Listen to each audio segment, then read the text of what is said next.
योगी आदित्यनाथ ने आज एक बहुत बड़ी बात कह दी। एक ऐसी बात कह दी जिससे हिंदुस्तान की सियासत में भूकंप आ सकता है। योगी अब सिर्फ संभल की बात नहीं करते हैं, मथुरा काशी की बात ही नहीं कर रहे, पूरी दुनिया की बात कर रहे हैं। योगी आदित्यनाथ से पूछा गया तो उन्होंने कहा कि मैं भगवाधारी हूं और मुझे गर्व है, और एक दिन ऐसा आएगा जब भगवा दुनिया पर राज करेगा, जब दुनिया भर में भगवा ही भगवा छा जाएगा। और ये बात उन्होंने उस वक्त कही जब पूरे हिंदुस्तान में चर्चा ये चल रही थी कि जुम्मे के दिन नमाज होनी चाहिए या होली खेली जानी चाहिए। जब यह बात हो रही थी कि मस्जिदों को ढका जाए या फिर होली के जुलूस को गुजरने दिया जाए, योगी ने कहा कि दोनों चीजें एक साथ हो जाएं तो अच्छा। जो लोग हिंदुस्तान में नफरत फैलाना चाहते हैं उनको यह बात समझनी होगी और उत्तर प्रदेश से आने वाली तस्वीरों को भी जरूर देखना चाहिए।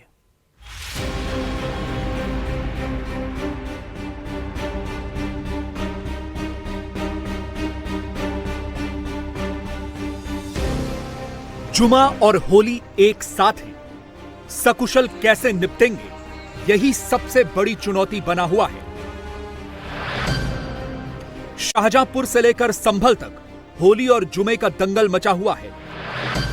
दिल्ली से लेकर दरभंगा तक जुमे के वक्त को लेकर बवाल मचा हुआ है। कहीं मस्जिदों को तिरपाल से ढका जा रहा है, कहीं मस्जिदों पर पीली पन्नी चढ़ाई जा रही है। तैयारी यही है कि कहीं होली के जुलूस में इन मस्जिदों पर कोई रंग न गिर जाए, और अगर ऐसा हुआ तो फिर कहीं कोई हंगामा, बवाल या दंगा फसाद न हो जाए। सबसे बड़ी चुनौती है उत्तर प्रदेश के दो शहरों में। पहला है संभल और दूसरा है शाहजहांपुर। संभल में होली के दिन 4 किलोमीटर का एक जुलूस निकलता है जिसे चौपाई कहते हैं। यह 4 किलोमीटर का जुलूस है, लेकिन इसके रास्ते में 10 मस्जिदें आ रही हैं। और शाहजहांपुर में होली के दिन लाट साहब का जुलूस निकालने की परंपरा है। यह जुलूस शहर कोतवाली से शुरू होता है और पूरे शहर भर में घूमता है। इसीलिए प्रशासन का पूरा जोर है कि यह जुलूस किसी भी तरह से सकुशल संपन्न हो जाए। लेकिन सबसे ज्यादा तनाव बना हुआ है संभल में। संभल उत्तर प्रदेश की धार्मिक राजनीति में एक नया प्रयोग है। पिछले साल यहां शाही जामा मस्जिद के सर्वे के बाद बड़ा दंगा हो चुका है, जिसके बाद यह पहला बड़ा त्योहार है। इसीलिए प्रशासन के लिए तनाव बना हुआ है। समस्या इसलिए ज्यादा हो रही है क्योंकि होली और जुमा एक साथ पड़ रहा है। संभल में दिक्कत यह भी है कि यहां होली के दिन हिंदू पक्ष एक जुलूस निकालता है और यह जुलूस शाही जामा मस्जिद के आसपास के रूट से ही निकलता है। जिस रूट से यह जुलूस निकलेगा वहां आसपास 10 मस्जिदें हैं। अब समस्या यह है कि जिस टाइम पर यह जुलूस निकलेगा वही वक्त नमाज का भी होता है। रमजान के महीने में जुमे की नमाज मस्जिद में जाकर ही अता होती है। यह वो एरिया है जहां आसपास मुसलमान ज्यादा हैं और हिंदुओं की संख्या कम है। अब पहले तो यह होता था कि होली के दिन मुस्लिम पक्ष मस्जिद के सामने चुनौती देकर खड़ा हो जाता था कि रंग डालकर दिखाओ, और अगर गलती से एक बूंद भी रंग की गिरती थी तो फिर दंगा ही होता था। लेकिन इस बार बदली हुई परिस्थितियों में संभल के हिंदू फ्रंट फुट पर हैं, क्योंकि संभल में पूरी सरकार ही खुदाई करके पुराने मंदिरों को खोज रही है। संभल अब हिंदू राजनीति का नया प्रयोग बन चुका है। संभल एक सच्चाई है और उस सच्चाई को इस रूप में भी हम बोलना चाहते हैं कि संभल के बारे में जो उसके उदाहरण आते हैं, आज से 5000 वर्ष से लेकर के 3500 वर्ष पहले हमारे पुराण रचे गए थे। उन पुराणों में भी इसका उल्लेख है। तब श्री हरि विष्णु का 10वां अवतार होगा। एक एक चीज का उल्लेख है। इस्लाम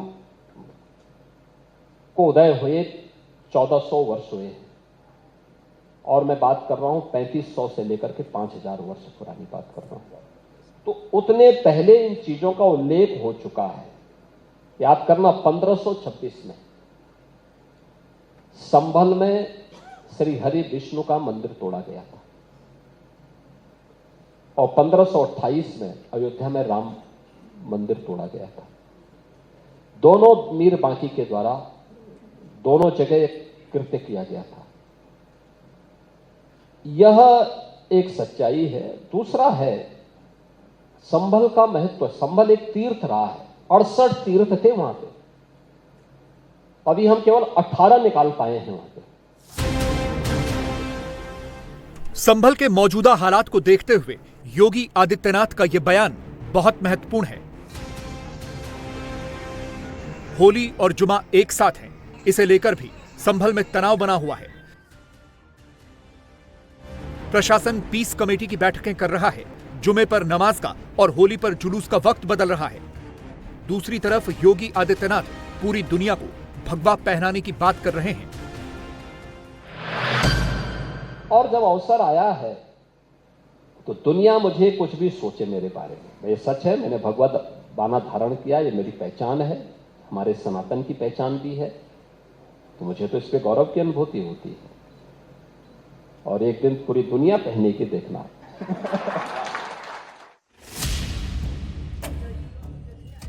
इसीलिए इस बार होली पर क्या होगा या क्या हो सकता है, ये सोचकर ही प्रशासन तनाव में आ जाता है। इसीलिए पहले ही पीस कमेटी की मीटिंग बुला ली गई। अब तय ये हुआ है कि मस्जिद का इलाका और होली के जुलूस का समय देखकर नमाज का वक्त तय किया जाएगा। जैसे किसी इलाके में अगर होली का जुलूस 2 बजे पहुंचेगा तो नमाज 1 बजे हो जाएगी। इसी तरह से सारी 10 की 10 मस्जिदों में नमाज के वक्त में बदलाव किया गया है। कोई दिक्कत नहीं है, जुलूस जहाँ देर से निकलेगा वहाँ नमाज थोड़ी देर से हो जाएगी। अच्छा। जिस मस्जिद के पास जुलूस देर से पहुंचेगा वहाँ अपने टाइम से नमाज हो जाएगी। बस। आप किस मस्जिद की तरफ से हैं और आपके यहाँ कितने बजे नमाज होने वाली है? मैं लधनी वाली मस्जिद से हूँ, नासिर सलमान नाम है मेरा। हमारे यहाँ 1 बजे नमाज संभल। और जुलूस कितने बजे वहाँ से निकलेगी? वहाँ से 2 बजे के लगभग। अच्छा, पुलिस प्रशासन के सामने में आप लोगों ने सब आपसी राय से ये सब तय किया है? अगर पुलिस प्रशासन भी ना है तो हम सहमत हैं आपस में। हाँ, हाँ ना, वो उन्होंने हमसे टाइमिंग पूछा कि आपकी मस्जिद में किस टाइम नमाज होती है जुम्मे की। हमने उनको बताया 1 बजे होती है। बोला ये आपके ये मस्जिद से जो जुलूस निकलता है वो किस टाइम निकलता, तो वो निकलता 2 से 2:15 बजे। हम 1 बजे नमाज शुरू करते हैं, लगभग 1:30 बजे नमाज से हम अपनी फारिग हो जाती है। जब तक 2 से 2:15 बजे आएंगे जब तक तो हम अपनी नमाज से फारिग हुए होंगे, हमें कोई दिक्कत नहीं है। अच्छा, मस्जिद कमेटी के कुछ लोग भी वहाँ पे मौजूद रहेंगे जब जुलूस निकले? थोड़ी देखभाल की नहीं है, कोई गलत हरकत या कोई बदतमीजी, कोई बच्चा या कोई किसी तरह की कोई भी ऐसी दुर्घटना या कोई सी ऐसी वो नहीं हो लेंगे। दूसरे पक्ष में लोग, सर क्या तय हुआ है मीटिंग में? आप लोगों ने कितनी देर बातचीत की? क्या जुलूस का रूट है? कुछ इस बार नया हो रहा है क्या? नहीं, कुछ नया नहीं हो रहा। जो निर्धारित मार्गों से निकलता है उसी मार्गों से निकलेगा। और समय की बात यह है कि जहां हम पहुंचेंगे, हमारा लगभग 3 बजे तक पहुंचेगा जुलूस। तो इसमें से कुछ मस्जिद ऐसी हैं वो कह रहे हैं हम 1 बजे तक पढ़ लेंगे। वहां पर हम 2-2:30 बजे पहुंचते हैं तो वो कह रहे हैं हम पहले पढ़ लेंगे उस वहां पर नमाज। ये जुलूस का रूट कितना लंबा है और कितना वक्त लगता है आप लोगों को? जुलूस का रूट, हमारा जो जुलूस निकलता है वो 12 बजे शुरू होता है और लगभग हम 3:30 से 4 बजे तक सूर्यकुंड मंदिर पर पहुंचते हैं। और ये कम से कम हमारा 4 किलोमीटर का रूट है। इतनी सारी सावधानियों के बावजूद अगर किसी मस्जिद पर गलती से भी रंग गिर गया तो पूरा बवाल हो जाएगा। इसीलिए संभल का जिला प्रशासन खुद ही जुलूस के रास्ते में आने वाली सभी 10 मस्जिदों को ढकवा रहा है। बाकायदा तिरपाल लगाकर इन मस्जिदों का वो हिस्सा ढका जा रहा है जो सड़क पर है और जहां से ये जुलूस गुजरेगा। संभल के अलग अलग मस्जिदों को ढका जा रहा है। प्रशासन ने ये फैसला किया कि 10 मस्जिद को ढका जाएगा। मैं इस वक्त लधनियों वाली मस्जिद के पास में हूं और यहाँ पे देखिए कि इस मस्जिद प्रशासन के द्वारा खुद ही इसको कवर कर दिया गया है। ये वो रूट है जहां से जुलूस निकलेगा होली का। 2022 में भी एक बार ऐसे हुआ था कि इस मस्जिद पे रंग फेंका गया था।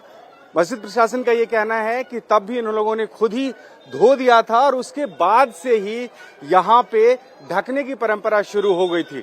इस मस्जिद से जुड़े हुए जो भी लोग हैं, मस्जिद कमेटी के लोग हैं, आज पुलिस प्रशासन के साथ उनकी बैठक हुई थी और उस बैठक में तय हुआ था कि यहाँ पे वो लोग खुद ही इसको कवर कर देंगे और इस मस्जिद में जो नमाज होने वाली है वो होली वाले दिन 1 बजे के करीब नमाज होगी। संभल में होली पर मस्जिद ढकने की ये परंपरा 2022 में शुरू हुई, क्योंकि उस वक्त भी इसी जुलूस के दौरान एक मस्जिद पर रंग पड़ गया था, जिसके बाद मस्जिद के अंदर से पथराव शुरू हो गया था। बड़ा हंगामा और बवाल हुआ।